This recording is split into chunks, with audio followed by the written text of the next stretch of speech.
শাሎም খ্রিস্টীয় ভাই বোনেরা, আজকের অংশে দেখতে পাবো সততা, দায়িত্বশীলতা এবং ন্যায় বিচার বিষয়।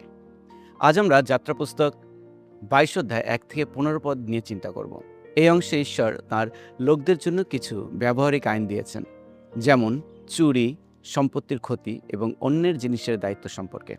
প্রথমে এগুলো হয়তো শুধু পুরনো আইন বলে মনে হতে পারে, কিন্তু এর ভিতরে ঈশ্বরের চরিত্র সম্পর্কে গভীর সত্য রয়েছে, যা আজও আমাদের জীবনের জন্য প্রাসঙ্গিক।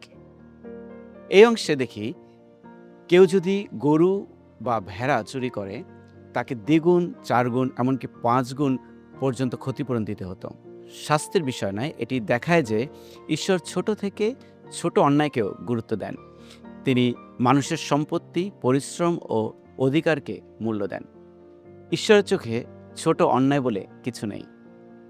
7 থেকে 13 পদে আমরা দেখি, কেউ যদি প্রতিবেশীর কাছে টাকা, জিনিসপত্র বা পশু গচ্ছিত রাখে আর তা হারিয়ে যায় বা চুরি হয়, তাহলে সেই ব্যক্তিকে জবাবদিহি করতে হতো। এমনকি প্রয়োজনে ঈশ্বরের সামনে শপথ করতে হতো যে সে অসততা করেনি। এখানে একটি গুরুত্বপূর্ণ নীতি রয়েছে। যখন কেউ আমাদের উপর বিশ্বাস রাখে, তখন সেই বিশ্বাস রক্ষা করা আমাদের পবিত্র দায়িত্ব। এটি শুধু আইনের বিষয় নয়, এটি চরিত্রের বিষয়। 2 থেকে 3 পদে আমরা দেখি, যদি কেউ রাতের অন্ধকারে চোরকে ধরে আঘাত করে এবং সে মারা যায়, তাহলে সেই ব্যক্তিকে রক্তপাতের জন্য দায়ী করা হতো না। কিন্তু একই ঘটনা দিনের বেলায় ঘটলে তাকে দোষী গণ্য করা হতো। পাঠটির এই কারণ বিস্তারিতভাবে ব্যাখ্যা করে না, তবে এটি অন্তত আমাদের শেখায় যে ঈশ্বর ন্যায় বিচার ও অপ্রয়োজনীয় রক্তপাতের মধ্যে পার্থক্য করেন। তিনি চান মানুষ শুধু আবেগ বা প্রতিশোধের বশে নয়, এবং বিবেচনা ও সংযমের সঙ্গে কাজ করুক। অন্যায়ের মুখোমুখি হলেও ঈশ্বর আমাদের বিচক্ষণতা আহ্বান জানান। লক্ষ্য করুন, এই আইনে চোরকে হত্যা বা কারাবন্দী করার কথা বলা হয়নি, বরং ক্ষতিপূরণ দেওয়ার কথা বলা হয়েছে। এর মাধ্যমে আমরা দেখি, ঈশ্বরের ন্যায় বিচারের লক্ষ্য শুধু অপরাধীকে শাস্তি দেওয়া নয়, বরং ক্ষতিগ্রস্ত ব্যক্তি ও সমাজে ন্যায় ও ভারসাম্য প্রতিষ্ঠা করা। এটি ঈশ্বরের চরিত্রের একটি সুন্দর দিক প্রকাশ করে। তিনি ধ্বংস নয়, পুনরুদ্ধার চান। তাই আমরা যখন কারো প্রতি অন্যায় করি, তখন শুধু দুঃখিত বলাই যথেষ্ট নয়।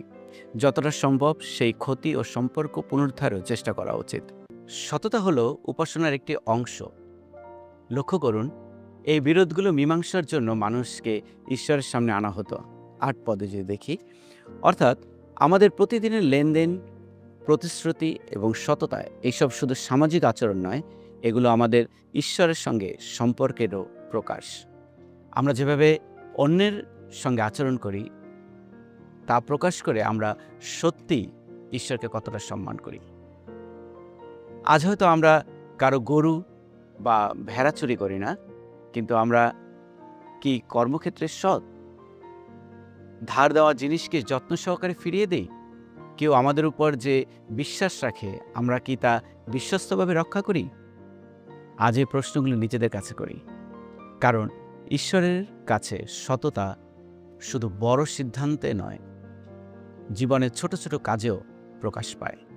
আসুন আজ আমরা প্রার্থনা করি, যেন ঈশ্বর আমাদের এমন হৃদয় দেন যা প্রতিটি কাজে সৎ, বিশ্বস্ত ও দায়িত্বশীল থাকে, যেন আমাদের জীবন ও আচরণের মাধ্যমে মানুষ ঈশ্বরের মহিমা দেখতে পায়। ঈশ্বর প্রত্যেককে আশীর্বাদ করুন। ধন্যবাদ।